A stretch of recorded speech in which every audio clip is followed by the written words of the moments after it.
The sound is a wet rattle, like pebbles shaken in a bladder half minus filled with mud. It is the only sound in the hut, a counterpoint to the relentless crash of waves on the shore outside. Cale watches the old woman, her chest struggling to rise against a weight he cannot see.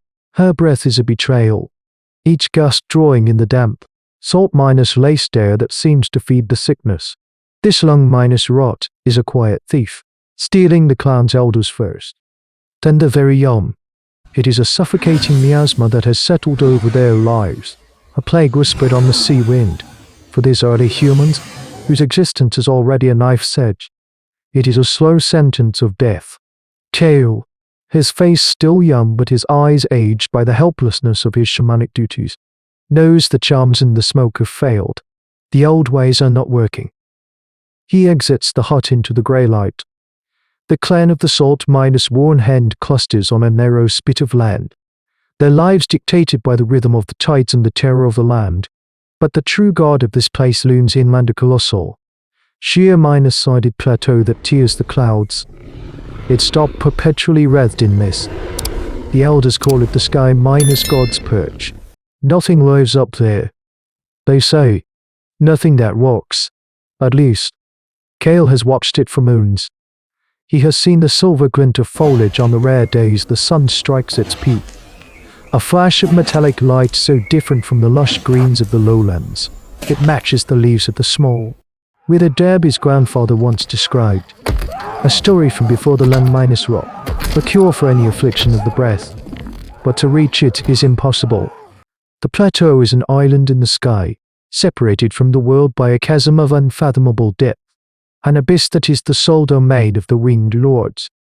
The pteranodon are a constant presence, their leathery wings catching the updrafts, their jagged silhouettes a promise of a swift and brutal death for any who dare trespass. That night, at the fire, Cale makes his plea. Maurice, the clan's eldest hunter, his face a map of scars from a life of prehistoric life battles, shakes his head. We do not go to the gods, he rasps, his own breath catchy. We wait for their judgment. The abyss is a tomb. Cale holds up a single, dry, silver minus leafed sprig, the last of his grandfather's hoard. Then we die here, waiting. We live by our wits and our courage. Our survival skills are what define us. If the sky minus God will not descend with a cure, we must climb to take it from his perch. Silence hangs in the firelight, heavy with the sound of coughing from the sick miners' huts. A young woman named Lyra, whose mate was the last to be taken by the rot, rises. I will go, the demand. Boer, his hands calloused from making ancient tools. Another, a party of 5, chosen not for their strength, but for their stillness, their patience. They are the clan's best climbers, those who can read the moods of stone and wind. For 3 days, they prepare, twisting gut and vine into long, tough ropes, sharpening obsidian to a razor's edge. Their movements are quiet, grim ritual against the backdrop of a dying community. On the 4th morning, they stand at the edge of the chasm, the world falling away into a misty void from which the piercing cries of 1,000 winged nightmares echo.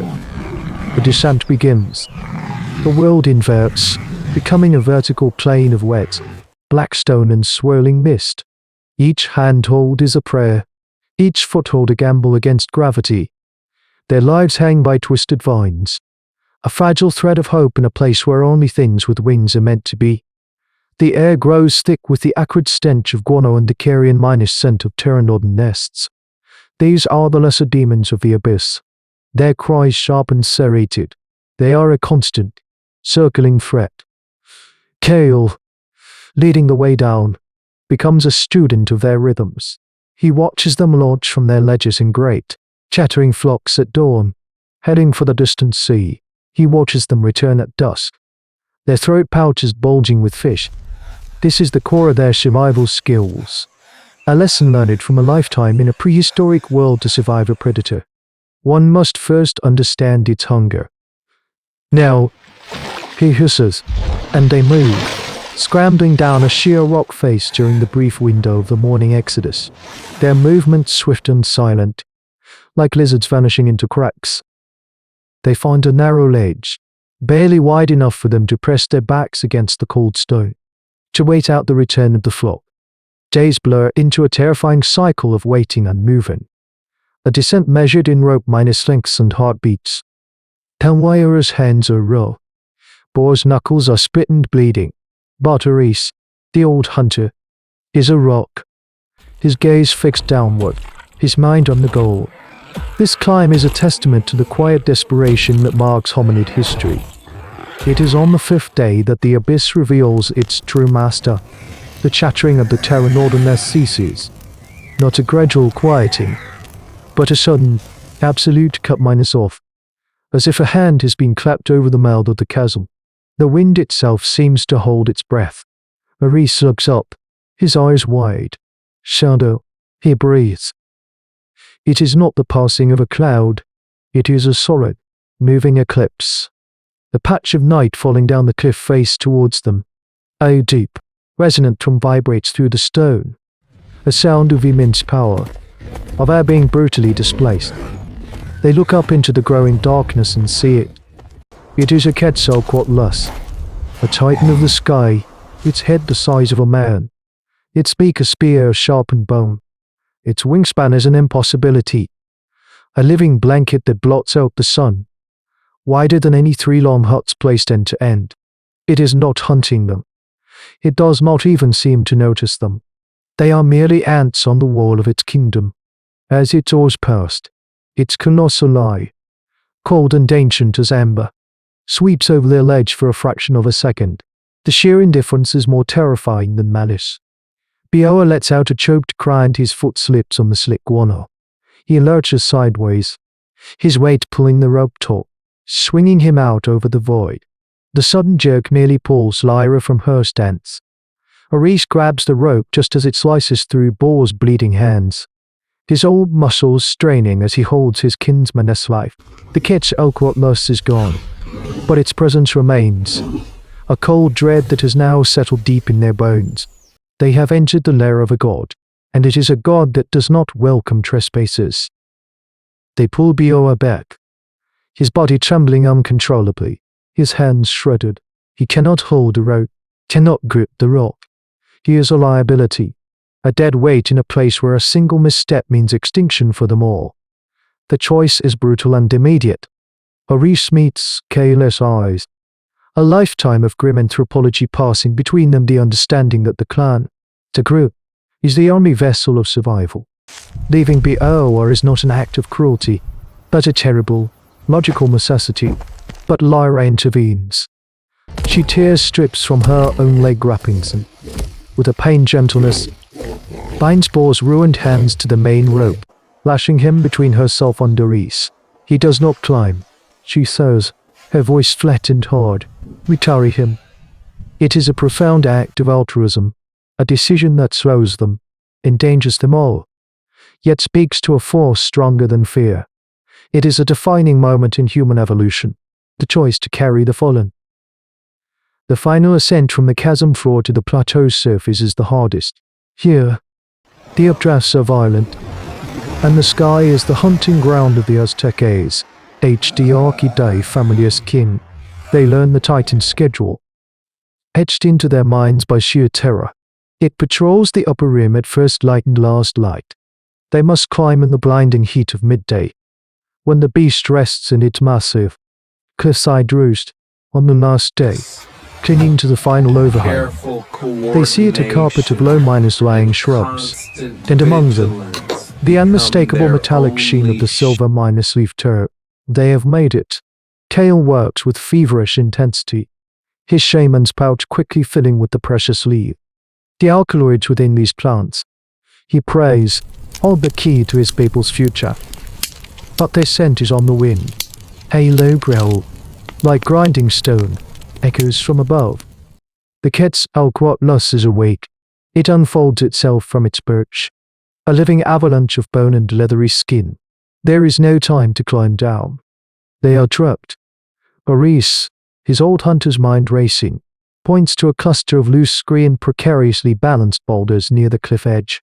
The god feels the land. He shouts over the rising wind from the beast's wings. Make it feel a landslide.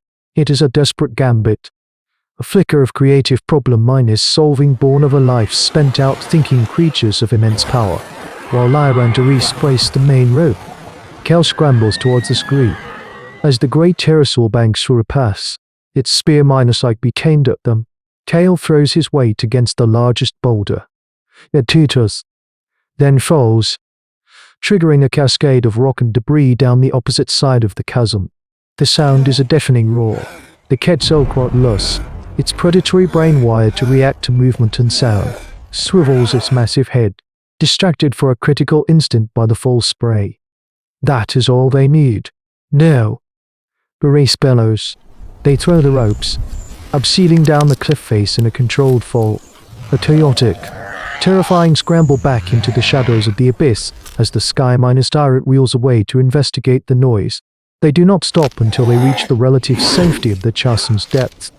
Their bodies bruised, their spirits shattered, but with a cure clutched tightly in Kayla's hand. They return not as heroes, but as ghosts. 3 survivors, toiling forth, emerging from the abyss into the grey light of their dying world. The silver-leaf turd, crushed into a poultice mixed with steaming water, works its magic. The lung-rot recedes.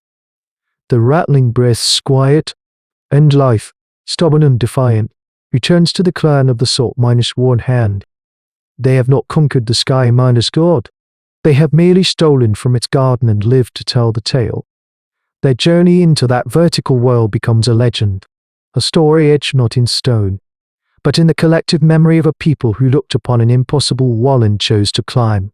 This is the bedrock of human ancestors, ascent the audacious belief that wit can defy wings, that community can bear the weight of the fallen, and that the answers to our afflictions often lie in the last place we would ever dare to look. Their harrowing climb was more than a search for a cure. It was an early chapter in the long, bloody history of our species refusing to accept the limits set by a world of monsters. This is the echo of the abyss, the knowledge that even when we are small, and the shadows are impossibly large, the path to survival is not always on the ground. Sometimes, it is written vertically, against the face of fear itself. Now a silence falls, deep as the chasm, and in it, we find the genesis of our own defiance. But what happens when the cure is not a plant to be plucked, but a beast to be broken?